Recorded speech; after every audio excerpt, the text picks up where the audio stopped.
Season 3 of The Pass is here. I know it's long overdue. We have a new intro. We still got the same content. Well, actually, it's a little bit of new content because there's new things going on in 2019. So buckle up. We got a lot of things to talk about on The Pass.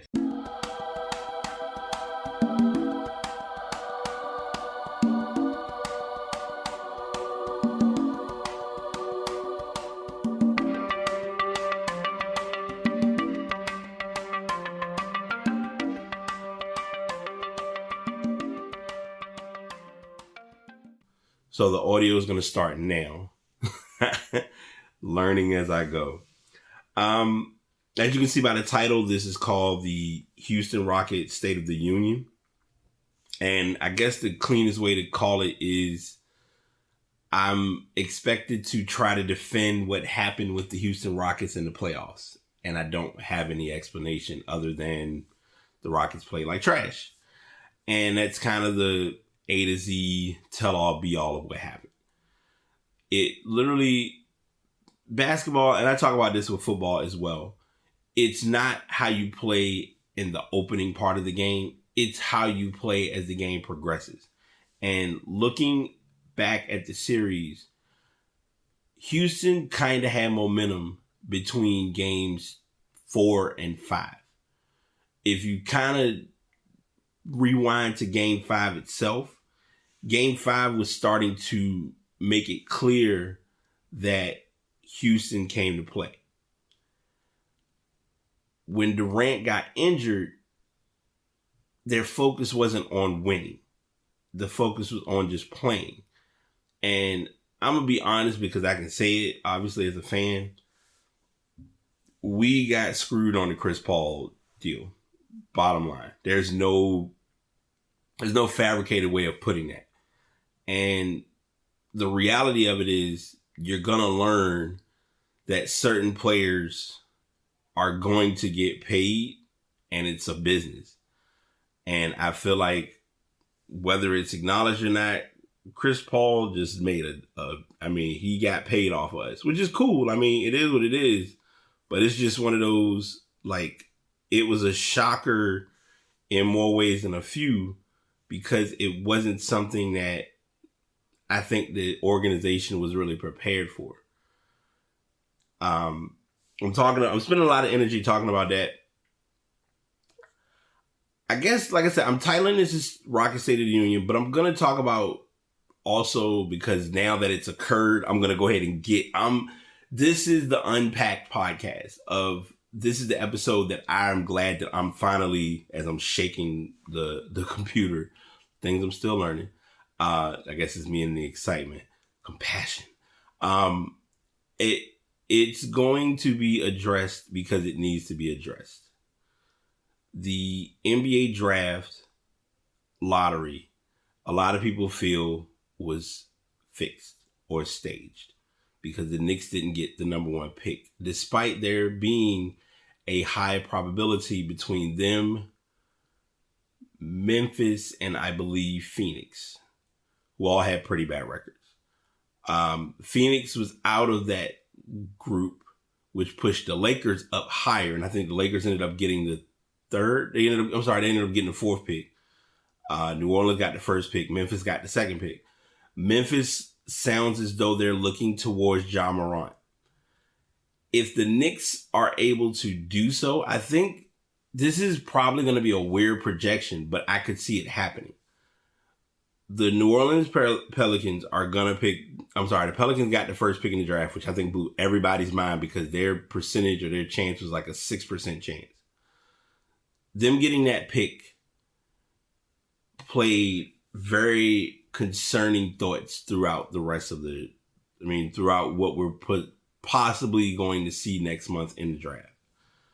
I'm not going to lie to you. I wish I was off the day of the draft, but I'm not. I believe I got to look.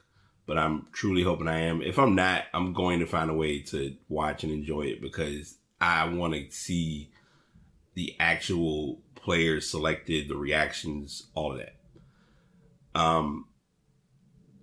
And this is going to be the other thing because I'm normally, whenever I record podcasts, I'm always explicit content. YouTube, it's filtered content. So it's a matter of editing and not using all words and saying anything that you feel. So I'm adjusting to that as well. But that's something I'm going to figure out along the way. Anyway, I personally, and I'm like, I said everything, but I didn't say what I really wanted to do. I'm going to make a blind prediction now. And this probably won't happen, but I wouldn't be surprised. Do not be surprised if the Knicks and the Pelicans trade their picks after the lottery. Let me repeat that so everyone can understand. Or to put it in a better perspective, this is what would happen. Zion gets picked first. Ja Morant gets picked second. Then you have RJ Barrett going third. With that third pick, before they make the RJ Barrett pick, they're going to say it's a trade. I don't know if Anthony Davis is going to be packaged in that trade or not. That's kind of an early projection. Because now you're making it clear that RJ Barrett is your guy. So you have RJ Barrett and Julius Randle. Now it's going to be a position battle because you're going to have a couple players that have been or are playing out of position, which is all another scenario. But all of those things factored in or looked at, it turns up where everyone is kind of getting what they're after. RJ Barrett gets to the NBA. I don't think, and I'm saying this with a thought bubble, but also a true transparent approach. I don't think RJ Barrett is going to be a more marketable player in New York than Zion. I think they'll have a field day with Zion equipment, Zion merchandise. Lot of, like, as far as sales, jerseys, you're gonna sell it. Either way, it's gonna sell. But I think with the Knicks, it'll sell in a quicker pace.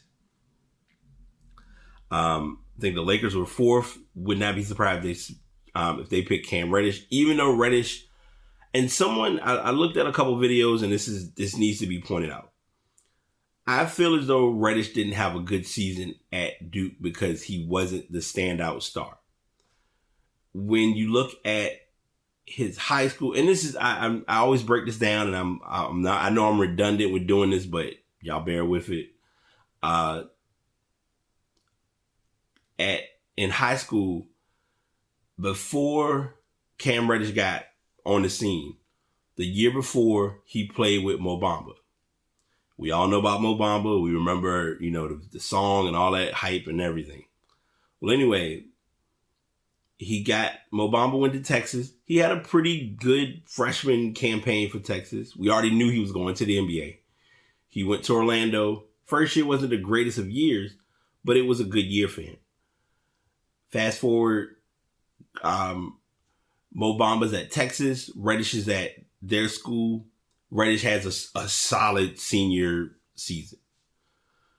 He gets to Duke, and at Duke, he's one among many stars because you have Trey Jones, you have RJ Barrett, you obviously have Zion Williamson, who was already projected to be the number one pick before the draft even started, or before last year's draft even started. There was already the expectation of Zion being the man.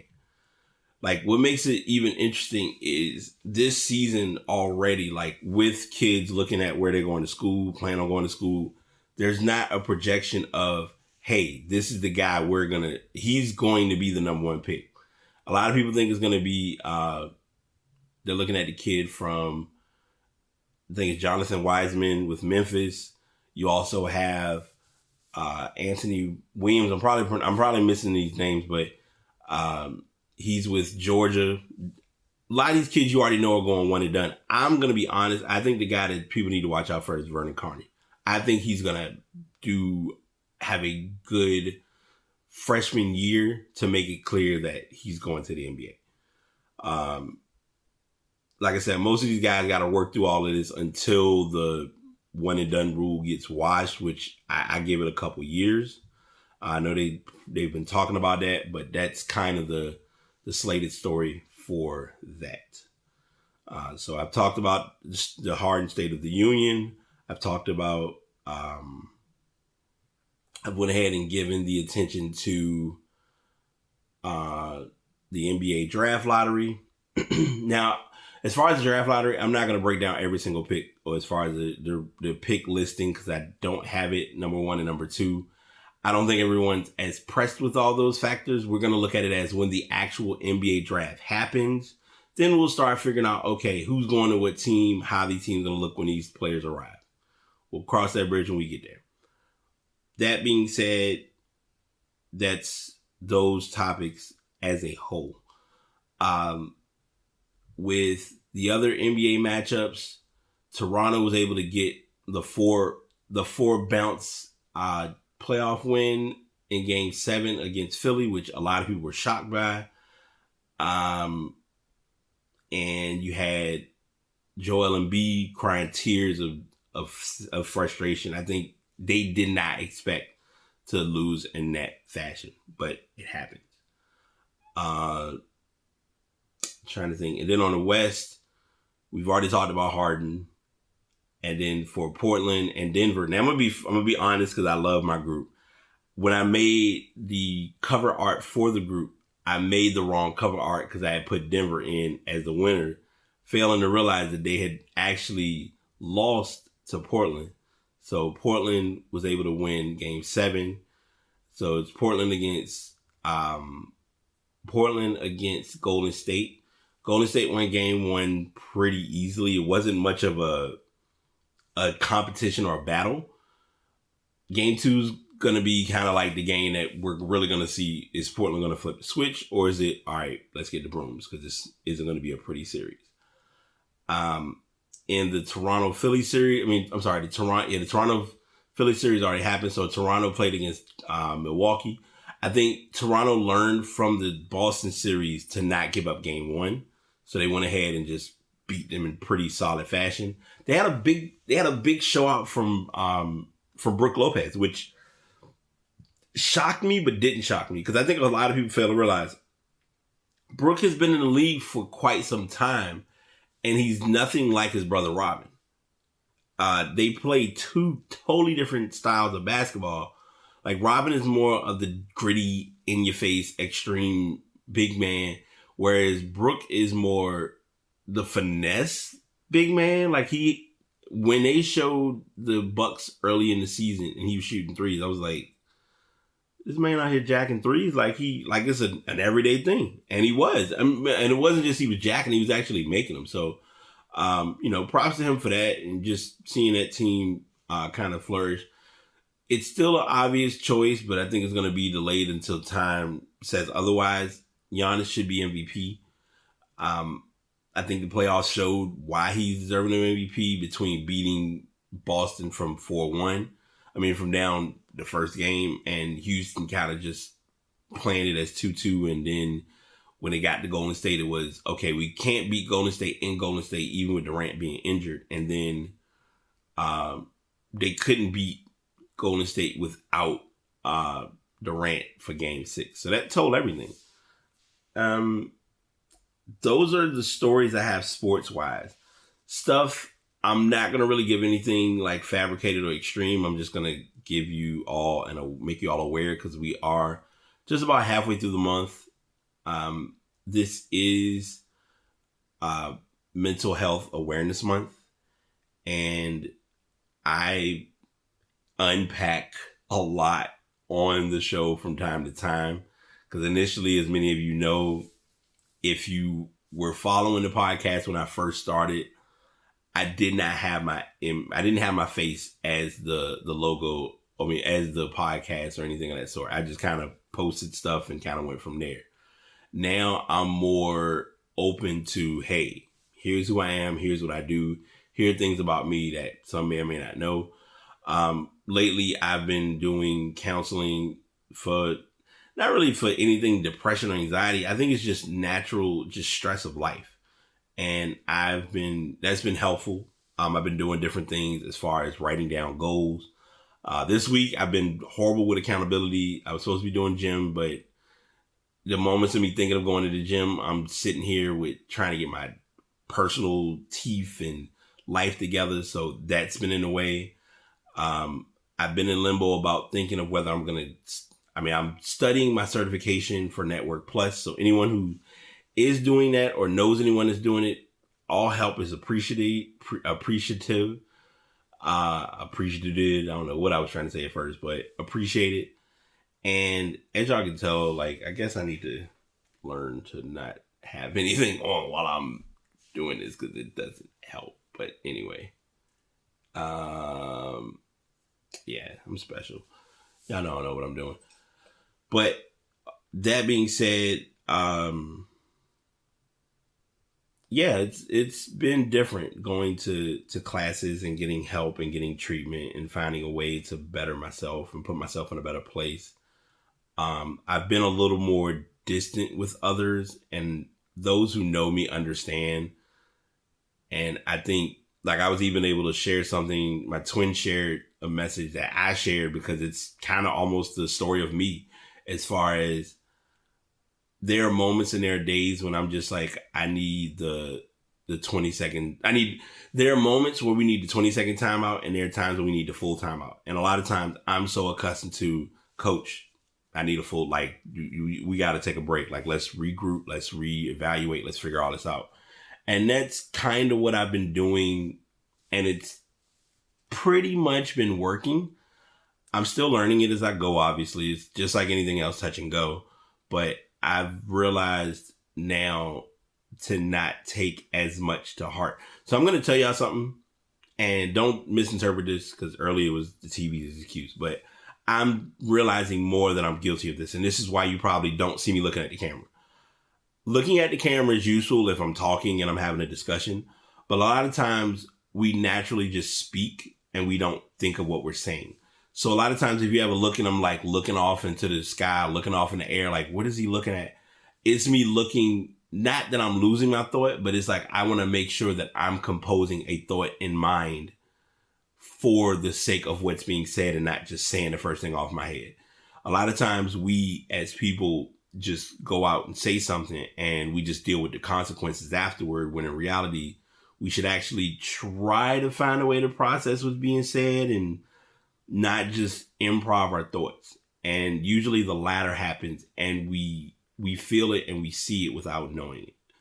So that's what that's all about. Any of my Apple babies, if you are running iOS, the latest version of iOS did get an update. There's an update for your Apple devices, both Mac and Apple iOS service, such as your iPads, your iPods, and your iPhone. Now, keep in mind, it's only the iPod Touch 6th generation. If you have a 5th generation like me, I think my last update was like update version 9, I think. And that likely means that Apple Watch has gotten an update. I will admit I've contemplated on that new Apple Watch, but I'm also understanding budgeting and priority. So it's not high on my radar, but it is something that I thought of. But those are kind of the things that I wanted to talk about on this show or in this episode. I'm going to go ahead and be fair. YouTube, y'all got a good glimpse of what's going on. Y'all got the full gist. I did not share this video live because this is just me trying out the show, seeing if I'm going to like it. If it's something I want to do consistently, I don't know yet. If you get a chance, I'm going to share this video. If people say they want to see more of this, I'll start doing them live or just have them record and upload. And for those who are listening through my podcast platforms, you missed probably about a minute worth of just me rambling, trying to remember YouTube again, because I was the YouTube guy on B Taylor 21. I posted a lot of videos, and now I guess I'm transitioning with the times, because I noticed what YouTube has done is you almost have to listen, if this video gets pulled, so be it, but I'm just speaking truth. You have to out-algorithm the algorithm, meaning you can no longer record a live video and then upload it. Now you're either going live or you got a pre-recorded video and you load it on your page. And that's just kind of what it comes down to with the process of YouTube. And it's the process of the internet. So it's one of those things of keeping up with the times, but doing what benefits the cause, I guess. I don't know. So that's that. That's everything I got. I'm not going to, for sake of the discussion, I'm not going to put a lot of major topics or links in the show notes. This will just be, I'm just going to kind of break it down as test run. I may put my face as the background. I don't know yet.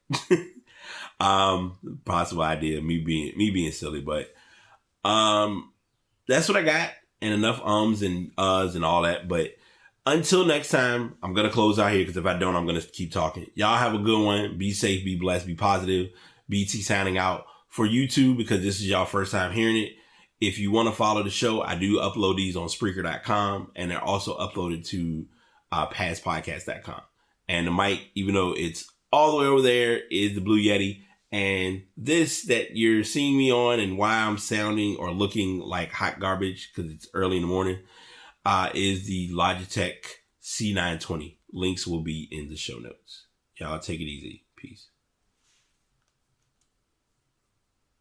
Another episode is in the books. Thanks to everyone for tuning in. As I always share, if you'd like to get into podcasting, you can check out Spreaker.com. And if you're looking to invest in a microphone or if you're looking to genuinely start with recording, I use the Blue Yeti microphone, but you may prefer to do the Samson Meteor. Just know that if it's your craft and it's something that you're meant to do it and do it well. That's my main thing to tell people about 2019. Do it and be reliable. Y'all take it easy.